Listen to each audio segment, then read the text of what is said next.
Yo, what's going on, guys? I have 11 TFT comps that are more contested than some of the states in the US election. So let's just get right into them here.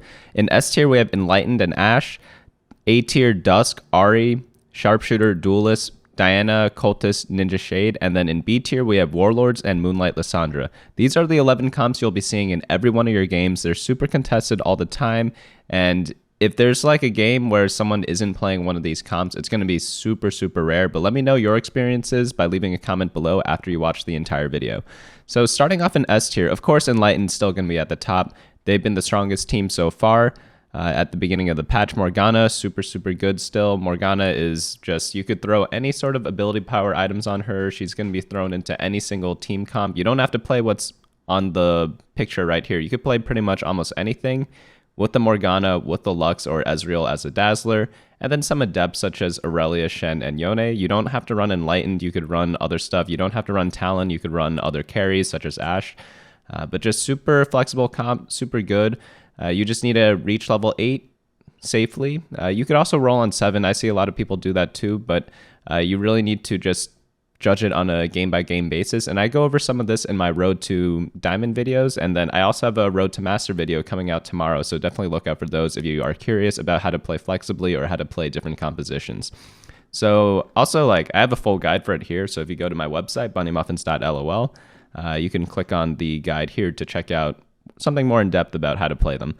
Next up, we have Ashe with anything, pretty much. So Ashe and Morgana, they're two champions that are just the strongest right now. Morgana holds all the ability power items. Ashe can hold all the attack damage items. And you could play, again, Ashe with Elderwoods is good. Ashe with 5 Hunter or 4 Hunter is good. Ashe with Brawler is good. Ashe with Morgana and like Dazzler and Adept front lines are really good. So you could even combine the two S tier comps to make like a pseudo new comp. I don't even know what those comps are called. It's kind of just playing whatever you hit, and if you hit both of them, you could just play both of them because they're really strong.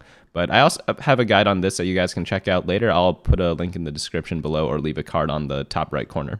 After that, we have Dusk. This is pretty much just Riven plus anything else. It's pretty popular with Cultists, so you could go like 3 or 6 Cultists. We'll get into 6 or 9 Cultists later. But yeah, you just run Riven carry with a bunch of defensive items. Get as many Dusk as you can, run a bunch of different legendary units if you can't get to 6 Dusk. So you could run like 4 Dusk, drop Vayne, maybe not play Thresh, and then add in like Yone, Kayn, any of the good legendary units. If you get a Dust Spatula, it's going to be really strong on any of those champions as well. After that, Ahri, Vanguard Mystic. This comp has always been pretty good. You just need like pretty specific items for Ahri. You could build like Jeweled Gauntlet, Infinity Edge combo. You could build like maybe just double Jewel Gauntlet. You could put like other items such as Hand of Justice on her. The best item is probably like Jeweled Gauntlet plus Infinity Edge plus Guardian Angel, because Guardian Angel is really good for Ahri, because when she dies in the Guardian Angel, she could still cast her spell if she has full mana. So that's why that interaction is really nice. But you could also build a mana item on her such as Blue Buff or Spear of Shojin. Those are also pretty good. If you guys want to know which item's better, Blue Buff or Spear of Shojin, I have a video on that as well, which I'll hopefully put a card for here as well, if I remember.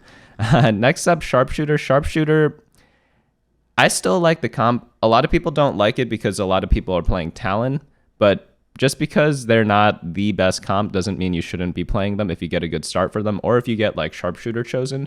Sharpshooter chosen is going to be really good if you get a bunch of their like team-oriented items such as Zeke's Herald and Chalice of Power, and that along with Locket of the Iron Solari are some like the 3 most important items in Sharpshooter. After that, you want like a Jeweled Gauntlet on Jinx. You could build her more supportish, more damage. It doesn't really matter. The beautiful thing about Sharpshooters is that they could use pretty much any item in the game. So that's why I like playing them. I just build my items as early as possible and just try to play for a strong early game, and then hopefully all your other opponents bleed out before you and you get like top 4, top 3. And if you get like super lucky with like 3-star Jinx, 3-star Teemo, you could even get like a top 1. After that, Duelist. This team comp's probably one of the best comps if you hit it. There are going to be a couple comps like that this patch. The next one we're going to go into is the Diana and like Lissandra later. But if you get chosen Yasuo or chosen Fiora, you get like 3-star Yasuo, 3-star Fiora, 3-star Jax, It's going to be a really strong team, and you could go up to 8 duelists. You could go 6 duelists. You could run a bunch of adepts. I like running the adept build just because adept's really broken right now. Yone is such a strong champion individually, so that's the build I prefer the most. But whatever you get in the game, you could pretty much play them in any combination. You could go 4 divine. You could go 2 divine. They work really well with spatula, so if you get a spatula early, you can go for like Sword of the Divine or for duelist spatula. So there are a lot of different, or of course like Force of Nature. So there are a ton of different options with this composition if you get like a spatula build. I'd say this is like one of the more 1st or 8th type of composition. So if that's your playstyle, go ahead and go for this if you get a duelist early or duelist chosen early. So similar to what we were talking about before, Moonlight Diana with assassins. I need to update the items on this, so someone remind me to do that for next week. I like full damage Diana, so you go something like Infinity Edge and like Double-Handed Justice. She just ends up one-shotting pretty much everything, and it's really funny to watch because she'll auto-attack someone and they'll just die in 2 hits, and then she still has her big spell, which gives her the shield and kills everything around her. She still has that, but it works even better when she also kills things with her auto-attacks. But from this build, you get a chosen Lissandra or chosen Diana. You slow roll. You get 3 stars of both of them, and then you just get an automatic top 4. So if you ever get like an early chosen Moonlight, and if you have any semblance of like decent items on Diana, this is stuff like 1 damage item such as Infinity Edge, 1 armor item such as Titan's Resolve or Bramble Vest, and then maybe like a Gunblade or Hand of Justice, like a 3rd random item. Or like Quicksilver Sash works too. It's going to be super, super strong. You're pretty much always going to get top 4 with that build if you get her to 4-star. Next up, we have the Cultists. So moving back into like kind of like the normal comps where you play the actual game and the game isn't decided for you in like stage 2. You'll have to make some decisions. You'll have to see whether you could go 9 cultists or 6 cultists. If you get an early cultist, you could try going for 3-star Elise or 3-star Twisted Fate. If you go for the 9 cultist build, that build's very, very interesting because Galio gets stronger based on how many star levels that you have. After that, Itemized Riven, Jin's really good too. You get the Sharpshooter. It's very similar to the Dusk build. If you go for 6 cultists, it's really strong. It just depends on what items you get and if you get the Zillion early to go for 9 cultists. After that, we have Zed with Ninja Shade. This build, it's really, really good still, and I like it a lot, but you are reliant on getting like a Zed chosen. You're also running the risk of getting hit by Dazzler if you don't have a Quicksilver Sash, and you also really need like a Rapid Fire Cannon. So item dependency, I need to change this to high. I'll do this after the video. You're very dependent on those 2 items. So if you don't get them, don't even try to go for the Zed Carry build.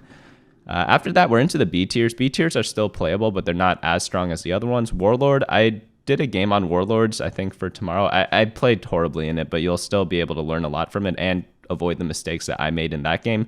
But you go for like a Katarina carry in the mid game, and then you go to 6 or 9 Warlords, and then you slowly replace them all and add in level 2 legendaries. That's why this team looks so thin right now, because you end up playing a lot of random units. So if you like that type of playstyle, Warlords are definitely a comp to try if you want to flex around a little bit between your units. Moonlight Lissandra, very similar to the Moonlight Diana build. You could actually go a mix of both itemizing Diana and Lissandra.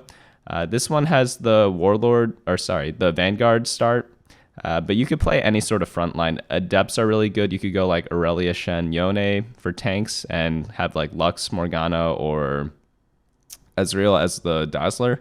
But this all works. So that's pretty much it for all the playable compositions. Let's go on over to the items. In the items, we have the Carousel Priority, which is kind of the same from last week. I like Sword and Rod a lot. Sword builds all the important talent items and Ashe items. Rod builds all the good early game items, such as Locket, which I personally love so much. Gloves really good. Tears really good. Chain Vest is okay. Attack speed is okay. And then Negatron and Belt, I kind of tend to avoid those. We also have the item tier list here, so if you're having trouble deciding what to build, try to build as much of the items on the top right as you can. Try not to build the items on the bottom left unless you absolutely have to. And then the items on the top left, bottom right, it kind of depends on how much health you have, what type of champions you have, but you'll just have to mix and match them. Try to focus on building the items that I recommend in all the pictures that I have throughout this site.